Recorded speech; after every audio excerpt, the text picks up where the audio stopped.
नमस्ते मित्रों, कथा निधि चैनल पर आपका बहुत बहुत स्वागत है। हमारी आज की कहानी वरिष्ठ कथाकार उषा किरण खान की लिखी हुई कहानी है। कहानी का नाम है उमा महेश। उषा किरण जी अपने गांव और महानगर में बसे गांव की स्त्रियों की भूख की, सम्मान की, अस्मिता की तनी गर्दन वाली स्त्री की कहानी कहती हैं। उनके सारे पात्र यथार्थ से उपजे हैं, कल्पना से नहीं। स्त्री संघर्ष के अलावा आधुनिक जीवन की समस्याओं पर भी उनकी नजर है।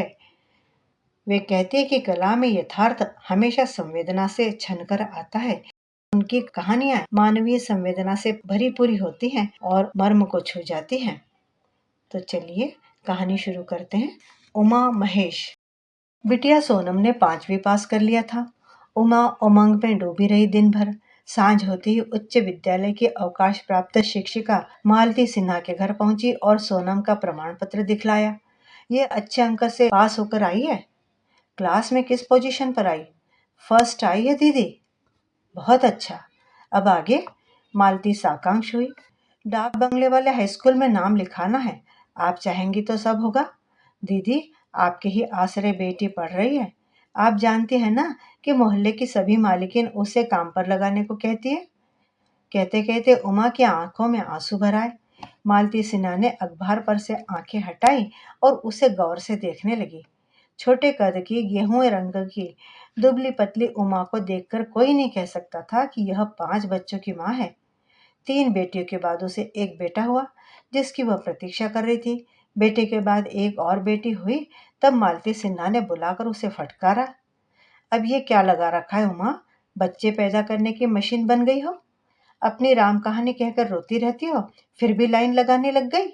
इन बच्चों के साथ न्याय कर पाओगी तुम? क्या करे दीदी?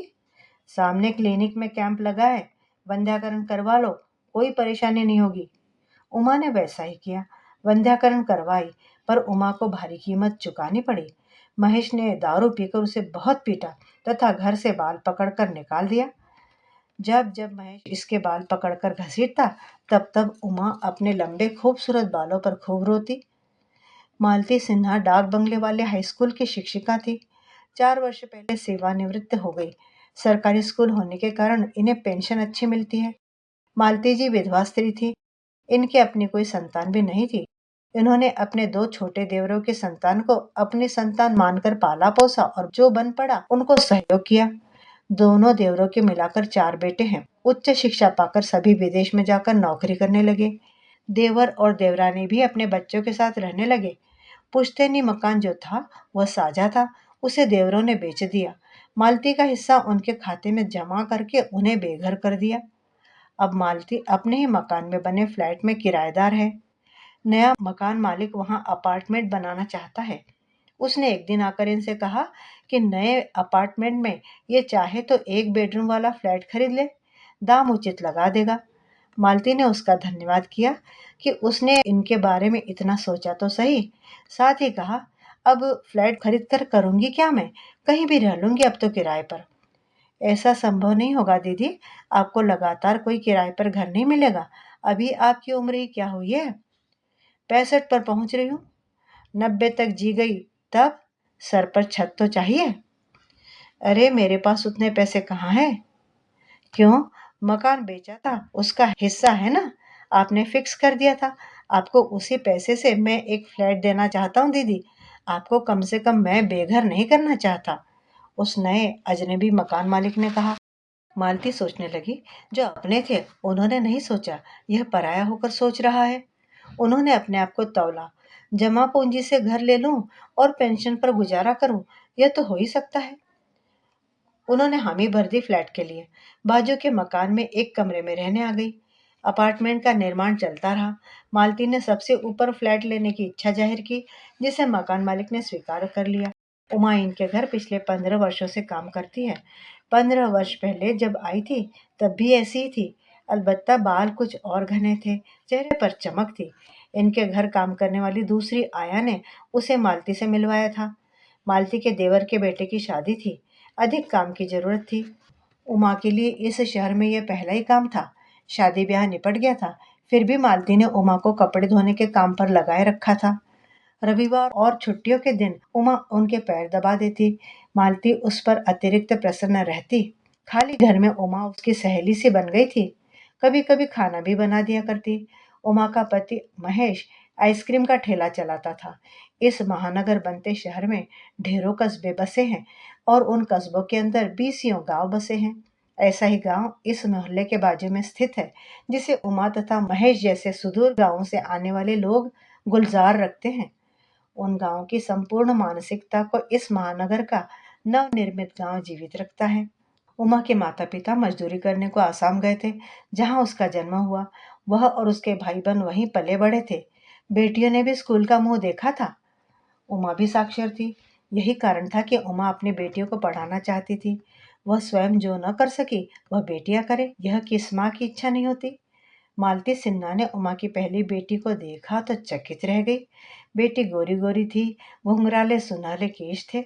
उन्होंने ही उसका नाम सोनम रखा। उमा ने बिटिया को उनकी गोद में डाल दिया। दीदी जी, आपका आशीर्वाद रहेगा तब यह भी पढ़ लिख कर आपकी तरह टीचर बनेगी, मेरी तरह बर्तन नहीं घिसेगी। तुम चाहोगी तभी यह होगा, मालती सिन्हा ने कहा था। साल दर साल 3 बेटियों का जन्म और महेश का शराबी होते जाना उमा की सारी रौनक हर ले गया। मालती अक्सर उसे डांटती रहती। तुमने अपने साथ क्या कर लिया उमा? कैसी बिखरी बिखरी लगती हो। 3 बेटियां 4 साल के अंदर पैदा कर बैठ गई हो। क्या करे दीदी, पति और सास का दबाव है कि बेटा जनना तेरे वश की बात है क्या? सोनम का बाबू रोज रात में पी कर पीटता है। कहता है, मादर तुम एक बेटा नहीं जन सकती। कहते हुए वह रोने लगती। अब मालती सिन्हा क्या कहे। इसके समझ जाने से क्या होगा। कौन यह समझाए कि आखिर ऐसी कौन सी संपत्ति का वारिस पैदा होना है, इसे मजदूरी और शराब की लत का। समझने बैठा है कौन। उमा की चौथी संतान बेटा हुआ। महेश ने बड़ा जश्न किया, कर्ज लेकर पार्टी की। साल भी नहीं हुआ कि एक और बेटी आ गई। वंध्याकरण ऑपरेशन के बाद उमा ने सिर उठाया, बेटियों को स्कूल में डाल दिया और कई घरों में काम करने लगी। महेश भी बेटे की खातिर अब काम में मन लगाने लगा। शराब पीनी कम कर दी। घर ठीक से चलने लगा। उमगी उमगी उमा ने मालती सिन्हा से अपने जीवन के बदले हुए रूप का बखान कर डाला। ईश्वर करे तुम्हारा महेश ठीक ही रहे। 5 5 बच्चे पैदा कर लिए तुम लोगों ने, अब उनकी परवरिश पर ध्यान दो। उमा के वश में जो कुछ था करती। महेश धीरे धीरे अपने पुराने ढर्रे पर आने लगा। घर से उसका ध्यान हटने लगा।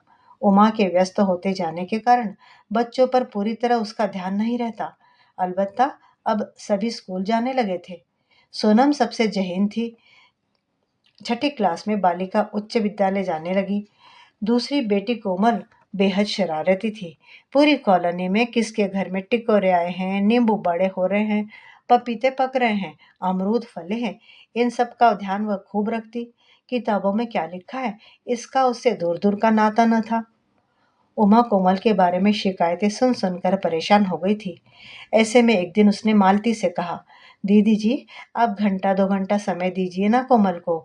वह स्कूल नहीं जाती, छोकरों और अपनी तरह की छोकरियों के साथ मिलकर टिकोलों पर गुलेल साधती रहती है। मालती सिन्हा ने हामी भर दी। कोमल स्लेट पेंसिल और किताबें लेकर इनके घर आने लगी। मालती सिन्हा के साथ एक हफ्ते रहकर ही उसने अक्षर ज्ञान प्राप्त कर लिया। उमा ने एक दिन हिचकिचाते हुए मालती सिन्हा से पूछा, दीदी जी, कोमल के साथी लोगों की अम्मा आपसे मिलना चाहती हैं। क्यों, क्या बात है? उनके बच्चों को भी आप पढ़ा दें, वे उनकी फीस भी देंगी, धीमे से कहा था उमा ने। मालती चुपचाप उसका चेहरा देखती रही। हाँ, कर दीजिए ना दीदी जी, बच्चों का भला हो जाएगा। आपके भी समय की कीमत है, हम सब भी पैसे कमाते हैं। मालती ने हाँ कर दी। एक बच्चे की फीस 100 रुपए मात्र। एक दिन में लगभग 4 घंटे पढ़ाती थी। बच्चे इनसे मन लगाकर पढ़ते। ये जरूर था कि साल 2 साल से अधिक कोई बच्चा न पढ़ता। शब्द और वाक्य पढ़ना आ गया, थोड़ा बड़ा हो गया कि उड़नचू हो गया। उनके पिता उन्हें किसी ठेले पर लगा देते। लड़कियों को शादी और घर संभालने के गुर सीखने को किसी घर में लगा दिया जाता। ये दीगर बात कि बच्चों की नई खेप फिर आ जाती। उमा ने बिना कहे फीस 100 रुपए से बढ़ाकर 200 कर दी। मालती सिन्हा को उसकी कोई जरूरत समझ में नहीं आई, पर उमा का कहना था, गुरु दक्षिणा तो देते ही रहना चाहिए।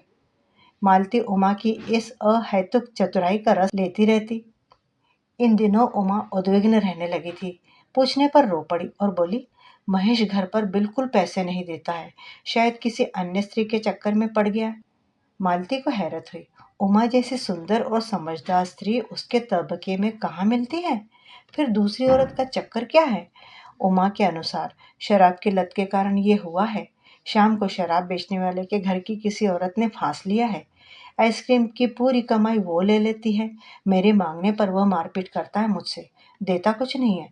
मालती ने कोमल से कहकर महेश को बुलाया और प्यार से समझाया। महेश ने अपने किए पर खेद प्रकट किया और माफी मांग ली। सब कुछ सामान्य सा ही दिख रहा था कि एक दिन बेहद हल्कान सी होकर उमा उनके पास आई। दीदी जी, 3 दिनों से मैं काम पर न आ सकी, न कोमल आई, इसके लिए माफ कीजिए, पर ऐसी मुसीबत में फंस गई कि क्या करूं। मालती ने देखा उमा के बाल उजड़े उजड़े हैं, हाथों में चूड़ियां नहीं। उमा चुपचाप बैठी आंसू बहाकर रो रही थी। उसका यह रूप देखकर मालती घबरा गई। क्या हुआ? उन्होंने पूछा। मेरी खोटी किस्मत का लिखा कौन मिटाएगा दीदी जी। महेश इन दिनों सुधर गया था। दशमी मेले में आइसक्रीम का ठेला लगाया था, खूब बिक्री की। सोचा था कुछ पैसे जमा होंगे। वह फिर रोने लगी।